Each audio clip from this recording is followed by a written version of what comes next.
Hey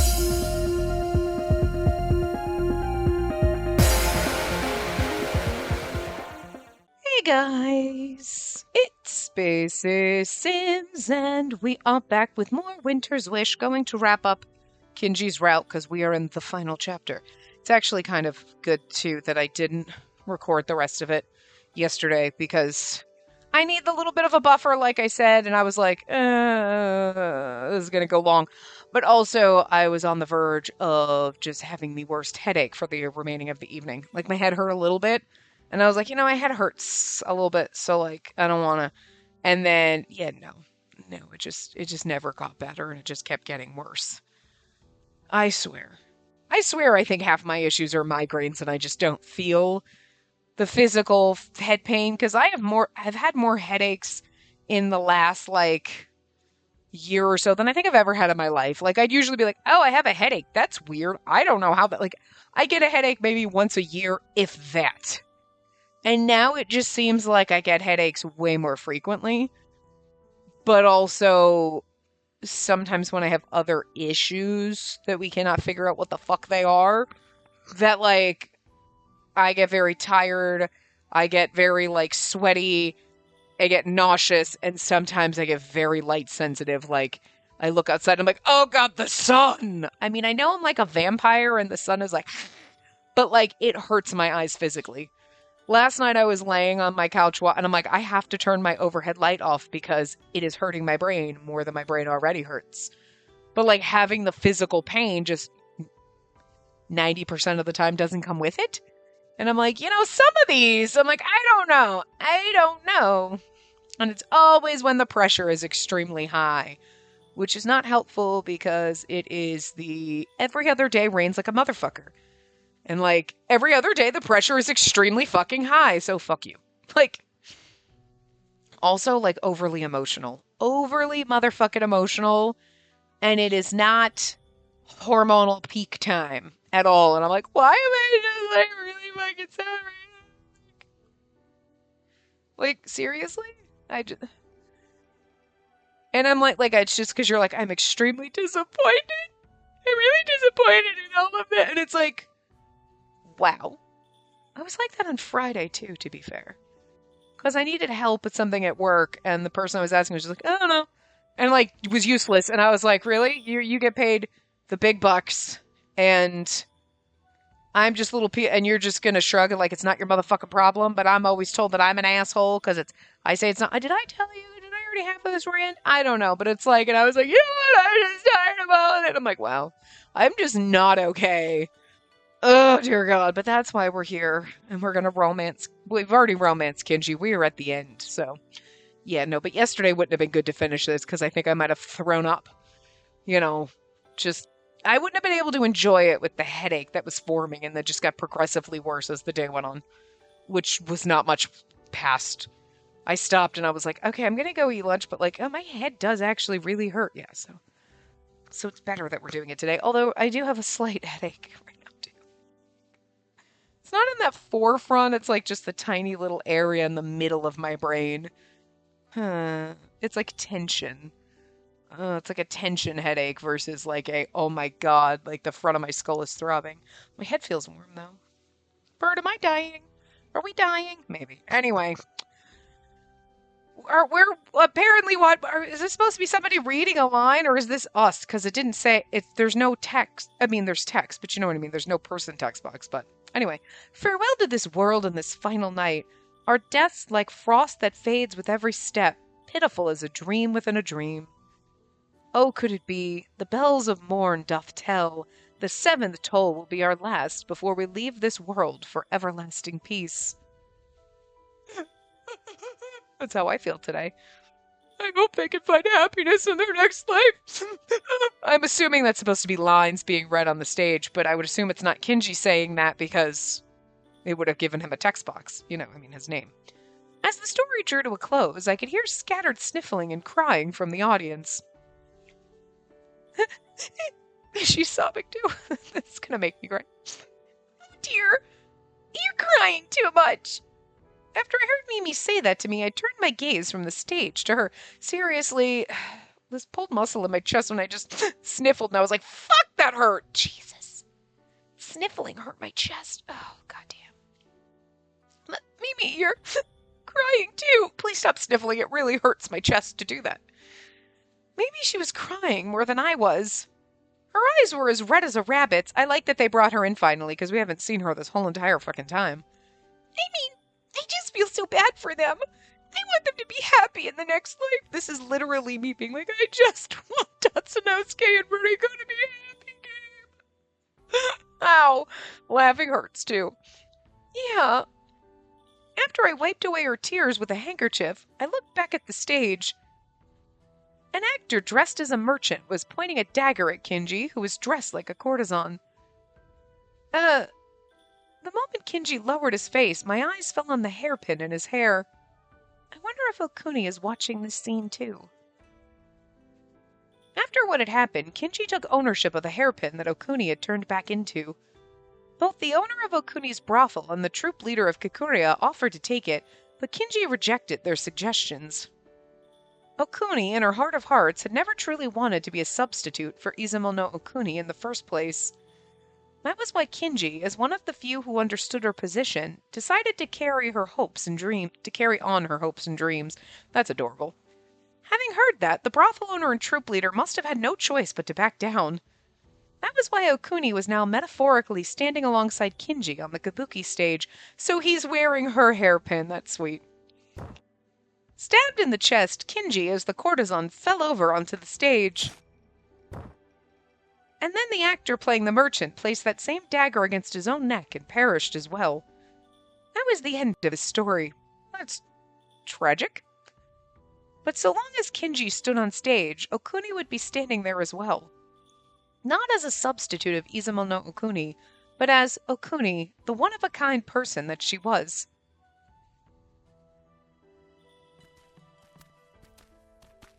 The play ended, and I walked through the entertainment district with Mimi. I mean, like, I kind of like that they did, like, it was like, we were like, no, I need to save her. No, but I don't trust her. But we saved her soul in a way. You know what I mean? Instead of her dying like a Blightfall and angry and whatever, she got to be her real self and then go away. And like her hairpin stays, but her spirit kind of just moved on. And it's like, you know what? That's kind of nice. I'll give it that. You know what I mean? Like, because honestly, to be fair, no, I wouldn't have trusted her to, oh, let's keep her alive. I don't think, well, it wouldn't have been good for her. She'd be in jail forever. Or they would have just killed her because she's a foreign folk and we know how they treat them. But, you know, also, she was manipulated, probably. I'm still thinking it's Hibiye, okay? I'm still throwing that out there because I'm just saying, now you bring up that motherfucker and then you just push him away and he was barely a side character in that, you know what I mean? Like, but you gave him a sprite, he's more important. You know,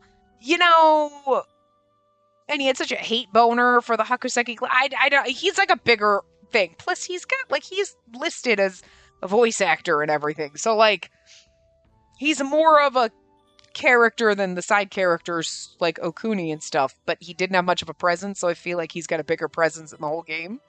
But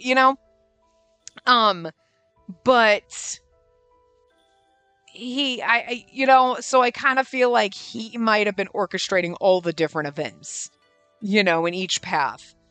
And if he was, like, using her and then poisoned her and then she, you know what I mean? Like, you can't really blame her for her actions 100% because it's like Tatsunosuke. He's not responsible for feeling possessed. He wasn't making everybody sick. We just thought he was. But he just was possessed enough to, gotta give everybody this cootie shot. Gotta give everybody the whatever it was. Not a cootie shot, but you know what I mean. The blessing or whatever. He's got to do it to everybody to make him look suspicious. So, like, he was possessed in doing that. It's not like she saw him doing it and was like, oh, he's just nice and doing this to everybody and I'm going to go touch all those people and then they're going to blame it. No. It was I'm going to possess him and make him feel the need to do this so he looks suspicious. So, he's not responsible. He really didn't do anything aside from give everybody these blessings. Convenient. And look like a scapegoat. But he was possessed into doing that. You could say that she was probably possessed into doing this by her quote-unquote lover that we never saw. That's a huge mystery. you know? But she actually did kill people and shit, so they would have killed her, and at least she went out better, so. After the case was solved, the entertainment district had started to regain its liveliness. When I saw the happy faces of the people walking on the streets, I felt that peace had truly returned. It really feels like the whole commotion over the Celestial Maiden's robes has been resolved. Oh yeah, I've been meaning to ask, what were you doing when the Celestial Maiden's robes was going around? I basically quarantined myself in the tea stall I work at. That's why I wasn't really able to go see you. It's like, that's why they wrote me out of this plot for this whole entire thing. Because to be fair, she's been involved in getting to know us and what we do and all that stuff in every, common route. And she was not around in this common route. So that's interesting. Really? You don't have the pleasure of knowing Yabuda? Oh, Maharu. Oh, Mimi, sweetie, girl, come with me. Come with me. You're gonna hate him. I was gonna be like, you're gonna love him, and that was sarcasm, but no, you're gonna hate him. It's gonna be great. You hated Kiyoshiro, you're gonna really hate Kiyohiko. You're really gonna, oh, girl. Oh, it's gonna be different, though. Kiyoshiro, you were like, why are you a robot? Because he's actually a fucking robot. But, Kiyohiko, you're gonna be like, I want to choke that bastard. And it's like, I do too, but then I want to make out with him a little bit. It's a weird love-hate thing.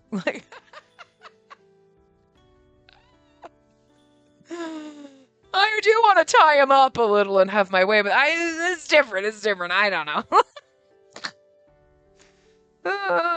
This is why we play these games. We need this. Oh my god. See, no one knew what would cause people to get infected, right?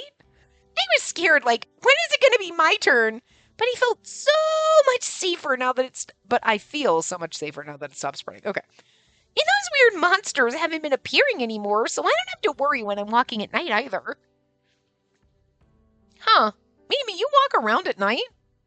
Not that often, but it can get pretty late when I go visit some of the regulars' houses. We put a pause to that when the disease was spreading, but we finally started that up again recently. It really is wonderful to walk around whenever you want to. Oh, wouldn't that be nice? You can just walk around whenever you want and not have to worry. Damn. She was right. Though Blightfall naturally continued to appear, only a handful were born per month. It may have been because Okuni, a powerful Blightfall, had been exterminated. It may have been something else. Either way, Ida was surprisingly peaceful right now. And how about you?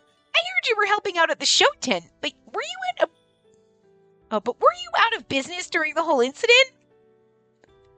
Well, Spacey!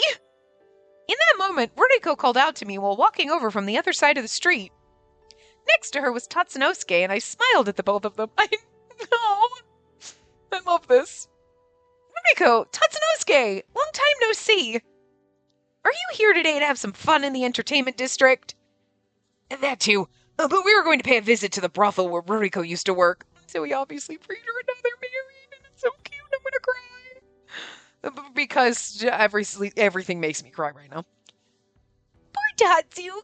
Poor Tatsu gave what little money we had to the courtesans when they asked him for it. Can you believe it? Tatsu's just too nice for his own good, really. That's what I like about him, too. Oh, but that's also what I like about him. I read that wrong, but that's okay. Same difference. Hey, Ruriko, quit it. Tatsunosuke tried to protest, but his expression was soft and happy. You two seem as close as ever. Yeah, but I think it was only after the incident that we actually became close, in a real sense.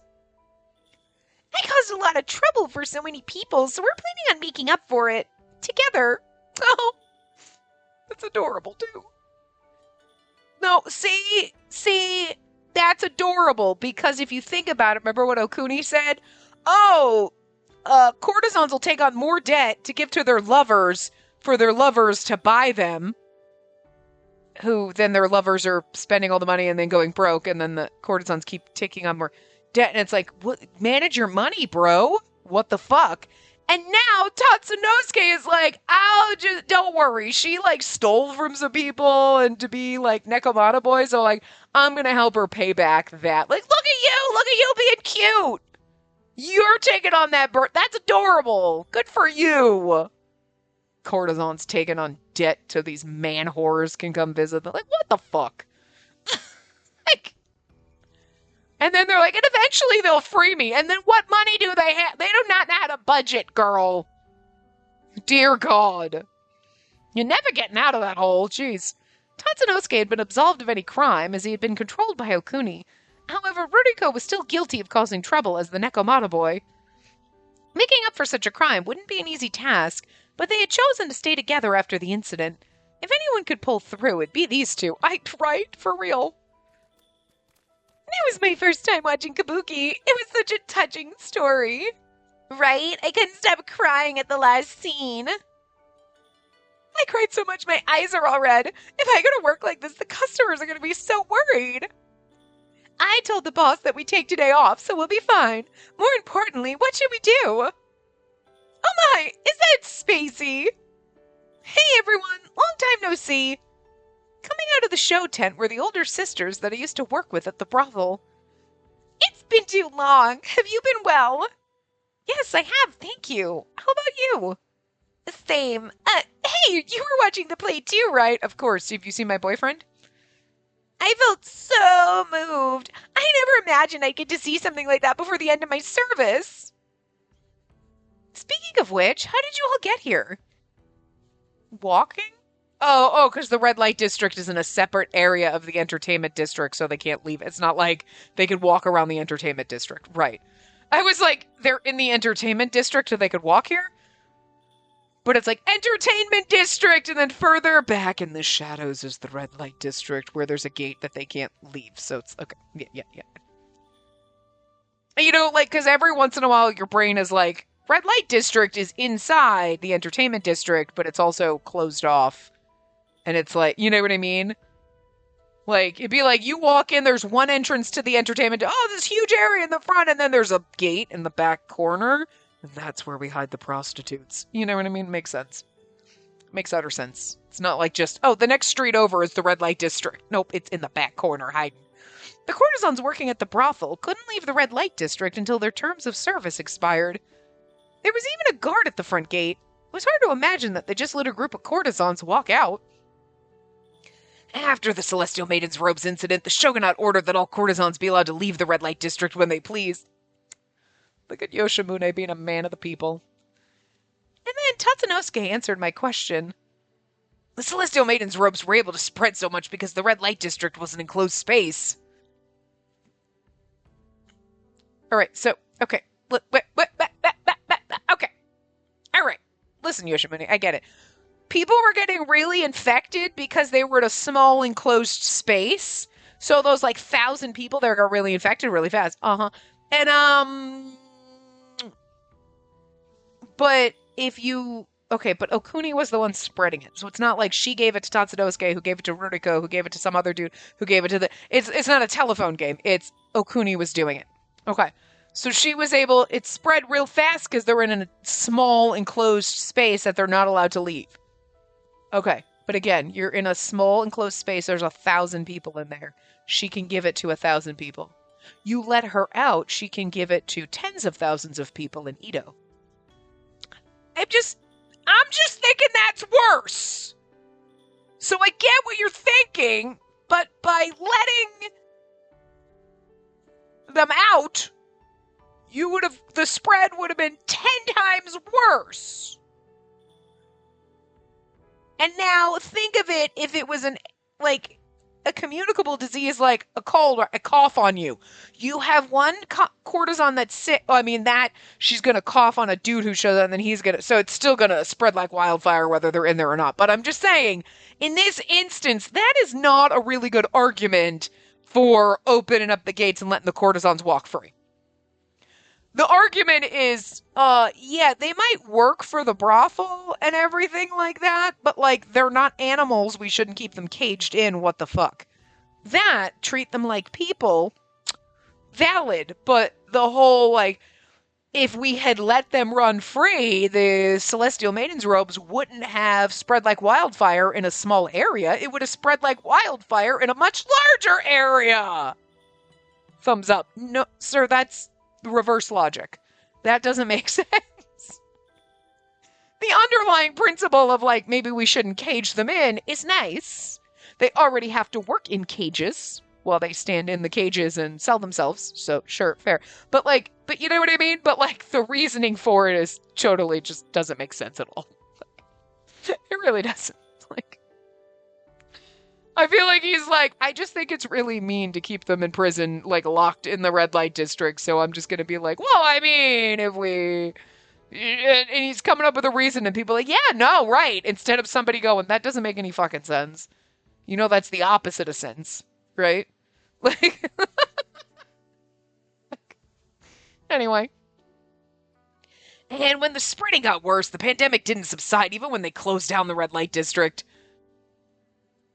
I mean, again, because Okuni was in the red light district spreading it around. So, technically, it didn't change.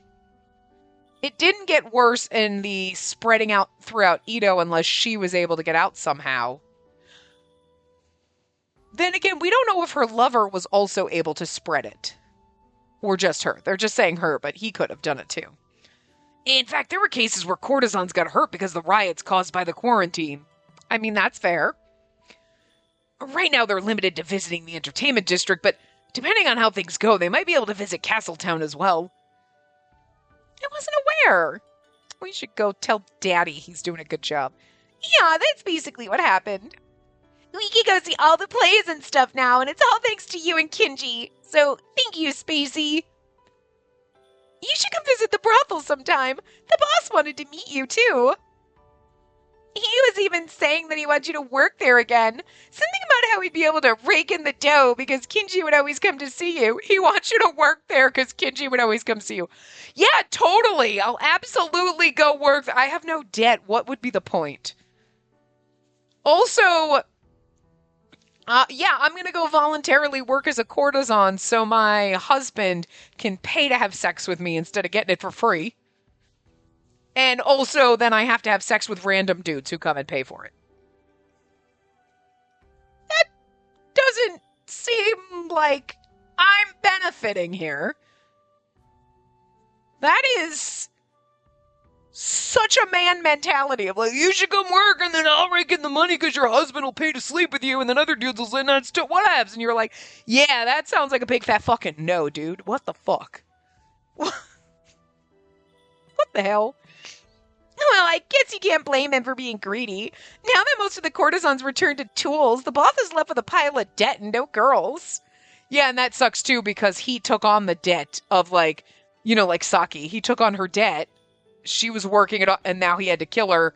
And now he's got her debt. It's not like it's erased, you know? Do you know what happened to the courtesans who returned to tools? I was most concerned about Saki. Saki had returned to being a tool and was abandoned in a wooden box with the rest of the form folk. If she's still there, then at the very least I want to return her to her owner. Oh, don't worry. Everyone was returned to their owners. They explained that they might become form folk again if they're with their owner. Is that so? Oh, thank goodness.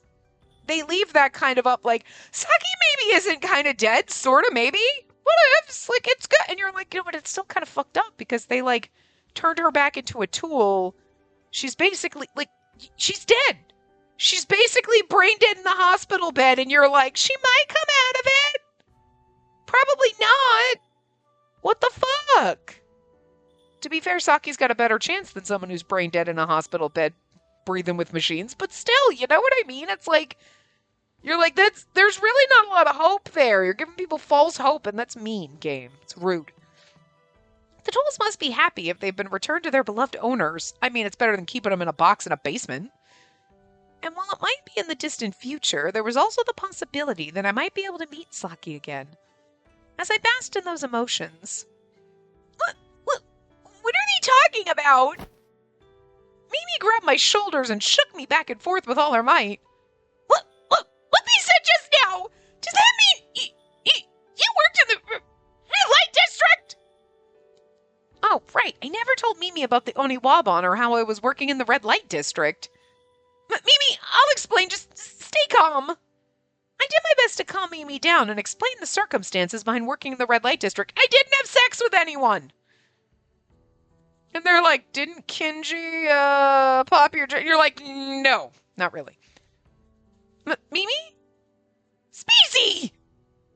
Yes? So you were working for the Shogunate? Oh dear, you could have told me from the start. No, you had to keep it a secret. Right.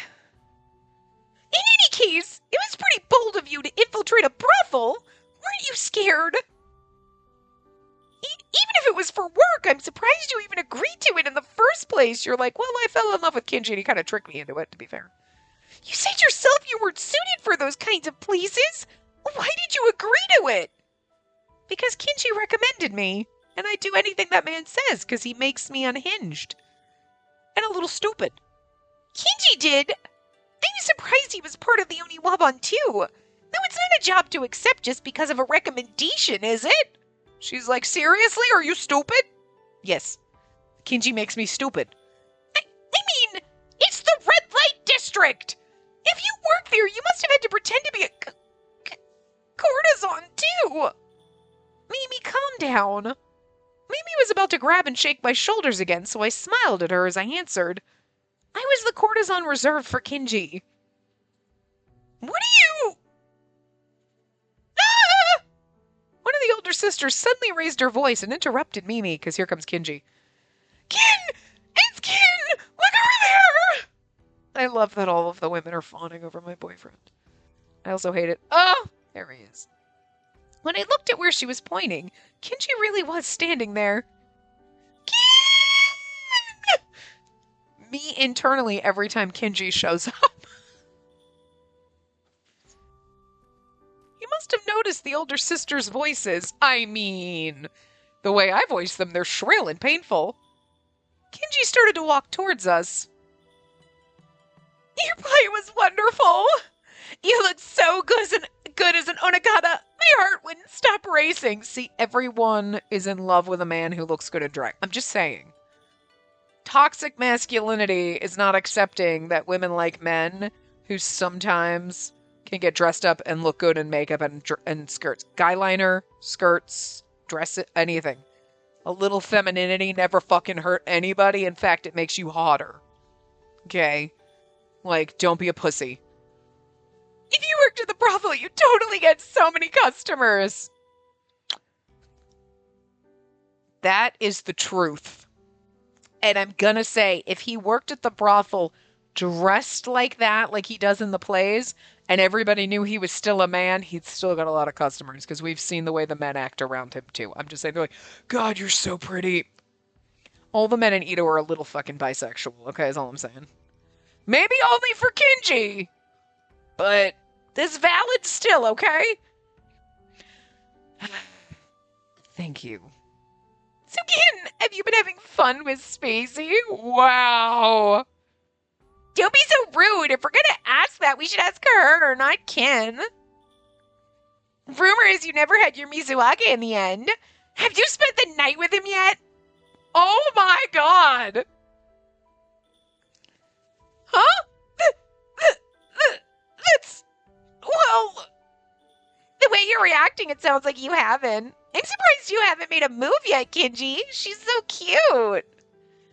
I mean, is this the route where we get boned? It's implied, obviously, that we're gonna get married. Okay, we're totally doing this, man, later, and then the game ends. But, like, I'm just saying, don't make me imagine it. Give me a little something, something, okay? It's not gonna be like, I don't mean a detail, but I mean, like, make it like, oh, it is obvious. This is not just, I'm sure they did after that in my imagination. No. Don't leave it open-ended. Slam that book, like, oh, there is no doubt. No doubt. Don't leave any doubt in our minds. Right? So true. See, even the courtesans agree with me. That is none of your business. And I've been meaning to say this for a while now. But she is mine. Do not touch her so freely. He's like, she's mine, don't touch her. To the other women. Sweetie. Even the beautiful women here would never take my eyes off you. The only beautiful woman I want is you. That's it. Kinji, did you just hear that? Mine? Kinji, I didn't expect you to be the jealous type. The older sisters were chatting loudly and excitedly while Ruriko and Tatsunosuke watched us with smiles on their faces. Wait, just a second. You're in a relationship with Kinji? That's right. Mimi was at the tea stall most of the time. Of course she doesn't know about us. Mimi, I'm sorry I didn't tell you sooner. To tell you the truth, I'm dating Kinji. Huh? Mimi, is that bad? Mimi said that I was her precious family. I didn't know what was wrong with Kinji from a familial point of view, but I wanted Mimi to approve of my relationship with him. Oh, no, dear, that's not it. Kinji is a popular kabuki actor right now, so he's a really good catch, actually. I sighed because I didn't know you were a courtesan at a brothel or that you were dating Kinji. What kind of sister doesn't know that? It's not your fault. I didn't tell you anything.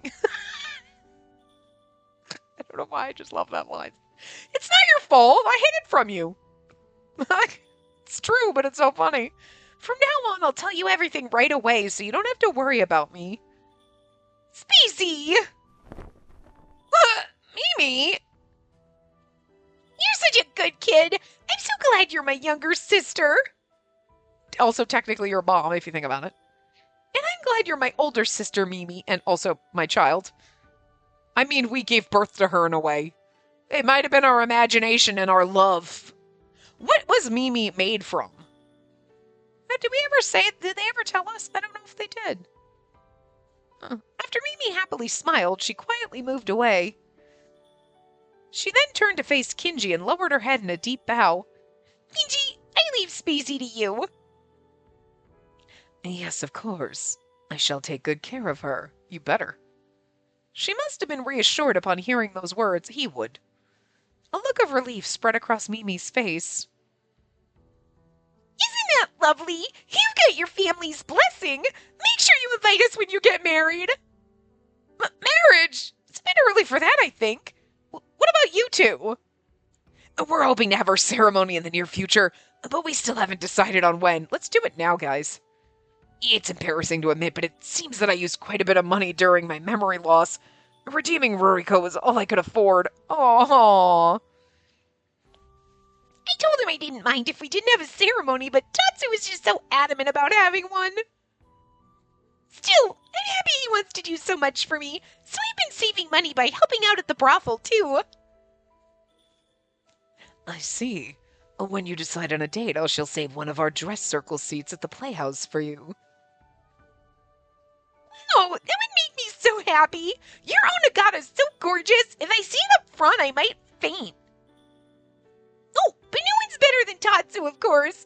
Ito may be big, but he'll always be the handsomest man here. To you, but you're totally wrong, because Tatsu might be the handsomest man. Kinji is the most fucking beautiful. Also, Tatsunosuke is adorable, don't get me wrong, but he's not the handsomest man. It's okay that Ruriko's a little blind. That's okay. She's blinded by her love for him, and that's good, because I need her eyes off my man. I love her, but I don't want to have to kick a bitch's ass. You know what I'm saying? So, good thing your eyes are not on my prize. That's what I'm saying. I would fucking smite her, I'm not gonna lie. I saved your life twice, bitch. Don't touch my man. So it's a good thing. Good for her. All right. We're glad you're happy. Kinji's Onagata may be pretty enough to make a girl fall head over heels, but I do wonder what he'd look like playing a man. Do you not see him in front of you as a man? This is what he'd look like. I'm just saying. I know, right? All of his Yukio are Onagata too. Ken, why don't you play a man for a change? He can. Probably now. Good idea! You'll be way more popular than you are now. The elder sister spoke excitedly, not knowing the circumstances that Kinji was in. Not knowing of the circumstance. Okay. Well... I looked up in surprise as Kinji suddenly pulled my waist closer to him. The only man that you want to play is for me. Can you also dress up like a woman every once in a while? I do not mind acting the man, but I'm reserved for Spacey, so I shall politely decline. Oh, you are. Oh, you're so sexy, it hurts me. I might die. Apparently, he had heard what I'd said to Mimi. I expected the sisters to be disappointed upon hearing his answer, but instead they loudly exclaimed things like, "He's bragging," and "Oh, behave." I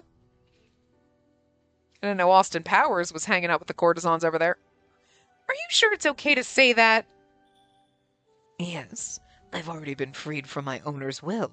I no longer feel any disgust toward roles that are not Onagata. When he said that, Kinji's face was bright. Look at him, he's adorable. I love him. It appears that declaring I would continue living my life with you also helped release me from his will. Congratulations! But then why does he still continue to play only Onagata? If he was freed from his owner's will, he should have been able to play whatever role he wanted, including men. He doesn't want to. Suddenly, I remembered the way Kinji looked on stage. If he plays a male role, then it'd be impossible to wear Okuni's hairpin. So that might be why he's playing only Onagata. Also, as he said, he's going to continue being a beautiful woman on stage and playing those roles because the only time he's playing a man is for me. Like it. That's sexy. But again, every once in a while you're going to dress up. Before you take off your makeup and I can help you undress behind the scenes after the plays while you're dressed like an Onagata, right? I will help you undress, don't worry. We could just put that in our role playing. I'll put on a pair of pants or some shit. It's fine. And while this is still a theory, it might also have something to do with his previous owner. His former owner's wish was to become the best Onagata actor and have his mother find him. Kinji's memories still haven't returned yet, but his heart has. There might have been a change in how he feels about his previous owner now that his heart is back. Tomorrow and the day after, Kinji would continue to stand on stage as an Onagata. And one fateful day, his owner's mother might even notice the hairpin and they'd be reunited. I couldn't help but wish for that future to arrive soon.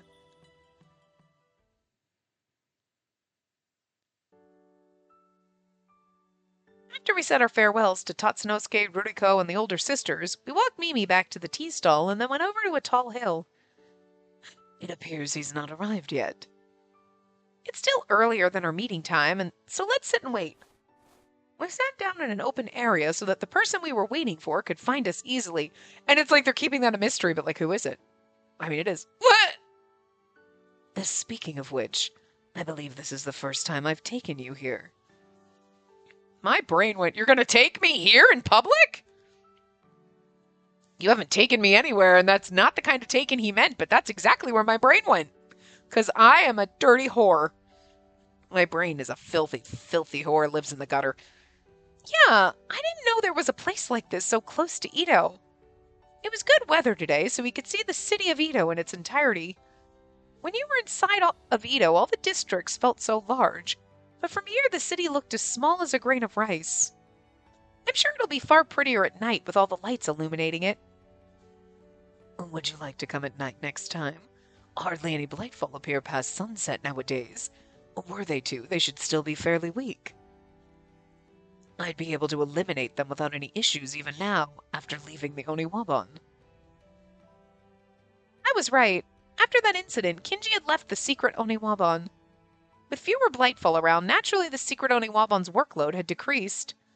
Because of that, they decided to downsize the division in charge of illuminating Blightfall. Plus, it's amazing that he can still do it despite the fact that his heart's become unsealed. So that's interesting too. Even so, vessels were created for the sole purpose of defeating Blightfall. Resignations would be voluntary. That was when Kinji and I volunteered. Kinji had regained his heart, and while not all of his memories had returned, he knew about the owner who created him. He confessed this to the Oniwabon in full detail. Everyone had various reactions at the time, save for the Entertainment District team, who apparently already knew and weren't surprised. It seemed that they had caught on after Kinji was so vehemently against using my powers of purification. But even so, they hadn't reported it to Kiyoshiro or Lord Yoshimune. I had nothing but gratitude for Yabuda and Otaro. It's kind of funny because Yabuda is always the one. The second someone's like, wait, do you kind of have a memory? Yeah, kill him. Take him out. Fuck him. He's got to die. And Yabuda's the one like, shh, Shh, Otaro, if you say fucking anything, I'll kill you. You know, I'm really surprised that Yabuta protected. I really am. That's just so out of character. Aww. Oh, Yabuta's happy for us. That's adorable. Soon after, Kinji's fate was decided. Kinji was popular as a kabuki actor and had also contributed greatly in the case. So he would not be exterminated. Instead, his cover job as a kabuki actor became his real job. You know what's really funny, though? They're like, well, resigning is voluntary. But if you resign, we're going to kill you. Well, then who would resign? What the fuck? Could you imagine if your job, hey, we're doing voluntary layoffs, but if you leave, we're going to behead you. Yeah, no, I think I'm going to stay. Like, what the fuck? While Kinji's predicament was solved, mine was another issue. As the only person with the power of the Hakuseki clan, they wanted me to stay in the Oniwaban. Lord Yoshimune asked me as much, and I couldn't refuse. Still, I wanted to stay by Kinji's side and support him. As I worried over what to do, I received a missive that I could leave the Oniwaban the next day. At the time, I was simply so happy I shared my joy with Kinji. However, I would quickly find out the truth. We'd solved the Nekomata boy case thanks to my powers. The same went for the Celestial Maiden's robes case. Few Blightfall remained. Even without me, the remaining Oniwaban could keep the peace. That was what Yabuta had told Lord Yoshimune. Oh my god, Yabuta loves us! No matter how grouchy and bitchy he is, he's totally loves us, and that's why he's like, we were protecting Kinji. We will keep their love alive. It's fine. Oh, that's why you're going to call for the death of any other tool that I'm in love with that gets their feelings back, except for when you know me, and then, oh, Yabuta's a big old softy. After being informed as such, Lord Yoshimune agreed to let me leave, but on one condition. The condition was that I would lend the Hakuseki clan's power if the need ever arose. Yeah, I mean, that makes sense. Like, I'm an outside contractor. Cool. I didn't think such a situation would arise, and neither would they let it, but they wanted to take precautions. Once I told Lord Yoshimune I would gladly lend my power when the time came, I was allowed to leave the Oniwaban. Then, following our departure, there was yet another member who decided to depart. Let me guess, Otaro? Hey! He is always I'm telling you, he's sus as fuck. I don't know why, but this has always been, like, from the very beginning, Tojo's on everything, it's always like, and Otaro just pieced the fuck out and was never seen or heard from again. He is always leaving. Some of them, like, our love interests may choose to leave, and other people, he is always one of the ones to go. And he always is like, peace out, and then poofs away. There is something sus about that. And again, it could be totally innocuous, but I'm just saying, they have made a point for you to be like, why is Otaro always the one who fucking vacant? Why? And he leaves Ito, too. He's like, bye. I'm out. Are you really Hibie? Because I will fucking throw shit. That'll actually be quite amazing. Now I need to see Hibie again. To be able to be like, do you have Otaro's face? Are you related somehow? Are you like twinsies? Were you related? Are you sisters? Like, what's going on? Oh my god. Wait a minute. That's possible. That's why your routes last? Oh, and that's why you disappear and then the Blightfall don't really happen anymore because, like, no. That would be funny as shit. I don't really believe it, but that'd be funny as shit. But I don't know, something sus about you always leaving. Anyway. Otaro was running towards us while waving his hand. The other person who left the Oniwaban was Otaro. Again, not surprising. We came to see him off today as he'd be going on a journey like he does every single time. Otaro! It has been a while. Have you two been doing well? I'm perfectly fine, as you can see. Yeah, I know, you're sus. I don't know, I'm curious. After he said that, he started to hop in place. Yeah, Kinji and I are doing great. You are about to head on a journey, yet you've packed so little. Are you sure you'll be alright? It's funny because, like, we've never talked to him about, but I mean, it makes sense that we talk to him and say goodbye to him in this route because we've gotten to know him over the common route for the entertainment district, but he's right. He only had one small piece of luggage, and it felt like it wasn't enough to go traveling. Meh, I'm sure it'll all work out. Otaro smiled casually, which I felt was very characteristic of him.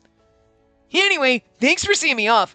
Oh, and I don't like all that cushy emotional stuff, so we're not going to do the whole goodbye thing. You do not have to tell me. I have no plans to. I came here to see you off only because we happen to be free. Besides, wouldn't it be sad if no one came to say farewell? You should be thankful, Otaro. Nah, if you think I'm going to thank you for something so condescending, you can kiss my... Ow!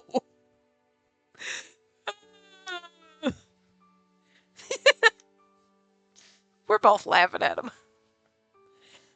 You thought that was funny? Sorry. You two seem just as close as ever. I couldn't help but smile. I actually like Otaro's little sad face right there. So, Otaro, have you decided on where you want to go?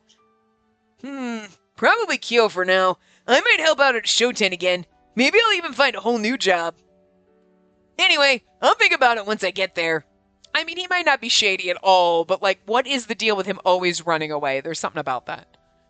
Do your best. You're good at making friends, so I'm sure you'll be able to land a job soon. She's right. I'm sure you'll do fine, no matter where you may be.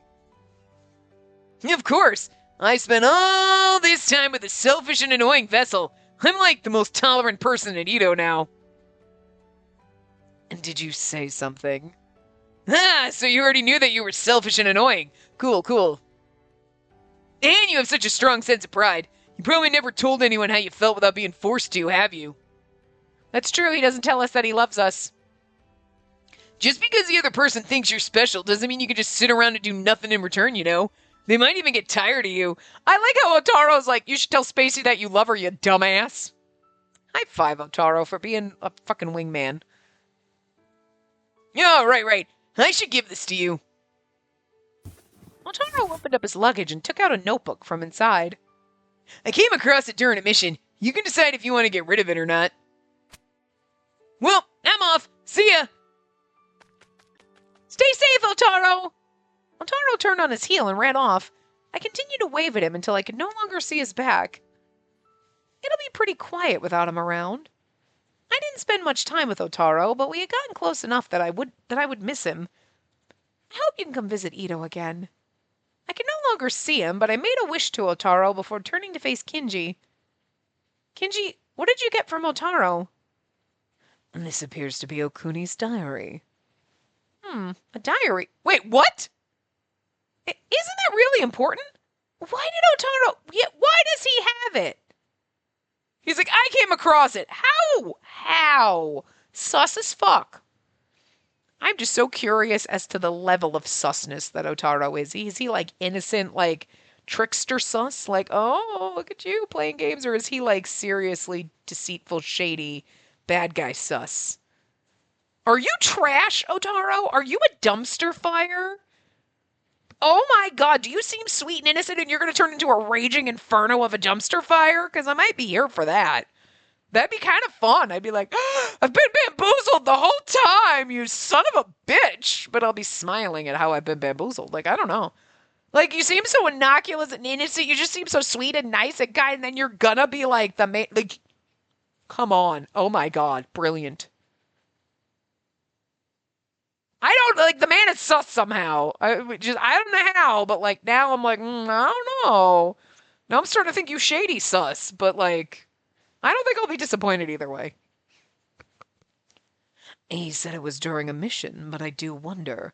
In any case, he's no longer here, and there's no way to confirm how he obtained this, right? Because that's going to be a point. Because it'll come back, in his route will be like, oh, remember with the tire? That's how we...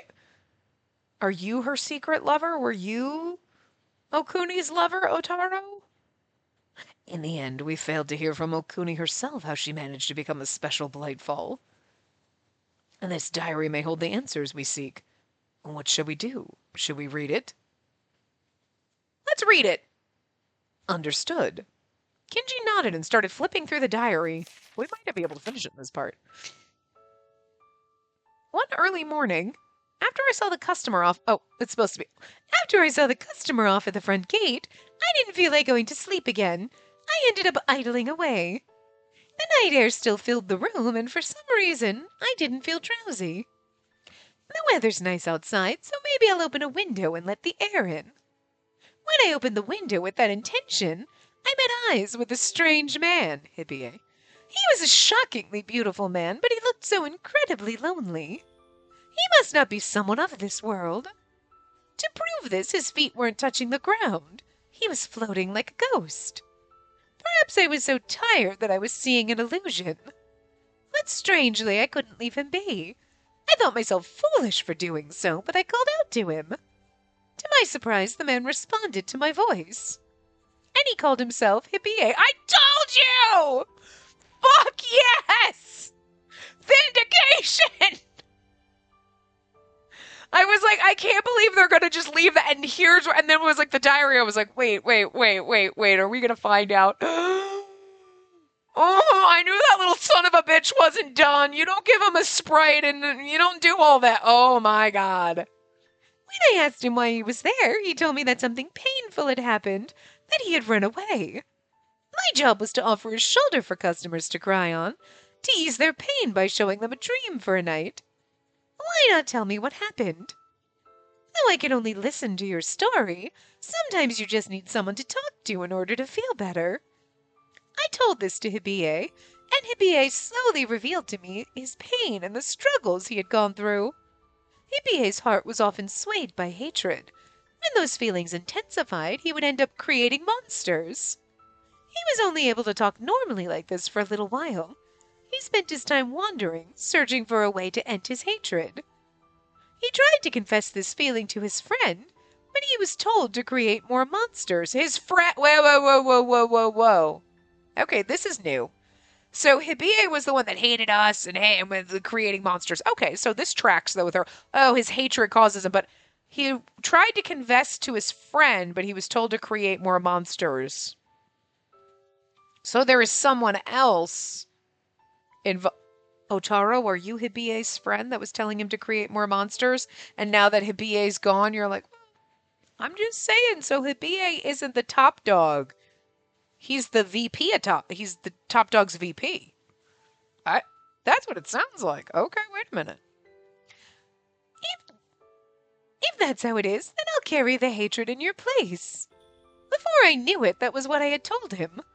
Hibie kept telling me I couldn't do such a thing, but it was my decision, so he shouldn't mind. Oh, Bert, I know, you need a break. Come on. Are you saying I couldn't bear the weight of your hatred? I'm gonna get you a break, buddy, but my headset's all tangled up in pillows. Hold on. When I asked him that, Hibie looked apologetic, but eventually accepted my suggestion. It's interesting because... Well, okay, so when we met him in, Yoichi's route, right, he was just so full of hatred and possessing Shizuki, and she was so full of hatred and everything that he was just, like, totally fucking evil. This kind of makes it seem like, does he actually have something decent inside of him? Like, he's like, I'm just possessed by this hatred, and I create monsters, and I want to find a way to get rid of it, but then he's just consumed by the hatred again, and then it's like a, like a cycle of like, man, I don't want to be like this, and then he's like that, you know what I mean? Or is he manipulating Okuni? So that's an interesting thing. I don't think we're going to get an answer in this, but it's just interesting to think about, like, is Hibie like, I don't want to hate, but I do, Or is he like, oh, I don't want to hate, but I do, oh, yeah, because, like, he's using it to manipulate her, or is it the truth? After that, I started living with Hibie. The first day when I told Hibie that we could relax because I didn't have any customers, he looked confused, like he didn't know what I was talking about. It was quite amusing, so when I explained in detail, he blushed red all the way up to his neck before hiding himself. Maybe I messed with him too much. I apologized to him the next time he appeared, and then he apologized to me, saying he was sorry for making me discuss such a difficult topic. He didn't make me say anything, of course. I only said it to poke fun at him. It seemed that Hibie, the ghost, was beautiful both inside and out. Hibie stayed by my side for the next day, and the day after that. He stayed on the roof when I was working in the red light district or with others. But other than that, he was always with me. Hippie said that he's been feeling great after meeting me and smiled so happily that it made me feel warm inside. This was the first time I'd ever felt this way. When I returned from the bathhouse, I went to an accessory shop. I wanted to buy a new hairpin. My eyes paused on one with the same color as Hippie's eyes. When I imagined myself wearing that in my hair, I couldn't help but laugh. The owner asked if I wanted to buy it, but I had Izumo no Ukuni's hairpin. Even so, I couldn't stop thinking about it. In the end, I bought the hairpin. Every time I look at this, it would remind me of Hippie. Half a month later, after I saw a customer to the front gate, I hurried back to my room. But Hippie wasn't there. Was he on the roof where he preferred to be? I opened the window with that thought in mind, and there was Hippie, spitting out curses as his eyes glowed. I unconsciously reached out to him. As soon as I embraced him, I was overcome by powerful hatred. I hate humans. I hate everything. I hate them. I hate them. I hate them. I hate them. I hate them. I hate them. To think that Hippie could remain so pure while holding on to so much loathing. As a form folk, I could take on as much hatred as he could give me. I won't let Hippie be overcome by this hatred. I'll be the one to protect Hippie.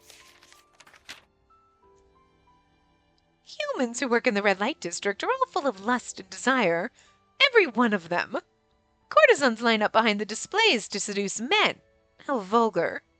Brothel owners are scum, treating women like expendable business tools. I mean, we said that before. The men who come to buy women, too, are disgusting. Everything and everywhere there's filth. No matter how much I try to wipe things clean, the filth will not go away. I feel as though I'm losing my mind. She's definitely being possessed now. What can I do to cleanse these filthy humans? My lover's so beautiful, so why aren't they? All right, they all just need to become his friends. So I really do wonder, like, is it BA, like, trying to be better? Like, he's actually, like, maybe the hatred and the evil that's consuming him isn't natural to him. Like, he's not just evil. Like, it's one of those things, like, I don't want to be hateful and like this and, like, whatever. Or was it all a ruse? You know what I mean? But, like, I feels like Okuni touching him was an accident. Like, it wasn't purposeful. Like, her touching him and absorbing his hatred wasn't. At least it seems like it was accidental, you know? But I don't think Hippie's gonna, because he's very easily consumed by his hatred from what we've seen, that he would just not let it happen. But I'm curious if he's just the big bad evil and there's nothing redeemable, or he's got this little sliver and, you know, he can't control this hatred, but it also seems like somebody else might be puppeteering even him. Or there's somebody else that's like, no, creating monsters is good. Every time he's like, I don't want to hate, and they're like, hate more. You know what I mean? So, like, Hippie's the god that's causing all this havoc and this chaos, but who brought him out? Like, you know what I mean? So, and then he has been puppeteering all of the people we've been fighting, but somebody else kind of is the one that called out Hippie, kind of seems like maybe. And I don't know, I'm looking at you, Otaro, because now you're sus. And you found this notebook, and now you have it, and like, and then you run away? It's just interesting. And you always disappear after everything's been said and done, and Hippie, who's probably been causing all the chaos from the very beginning, but plot-wise, we don't know about it, you know, until now. You know, I don't know. You got more ties to him than I think we are supposed to know about right now. I'm pretty sus of this. If he has more friends, he won't be so lonely. I'll heal your loneliness, Hippie. Ooh. Okay, so I don't know. It could be a few minutes. It could be longer.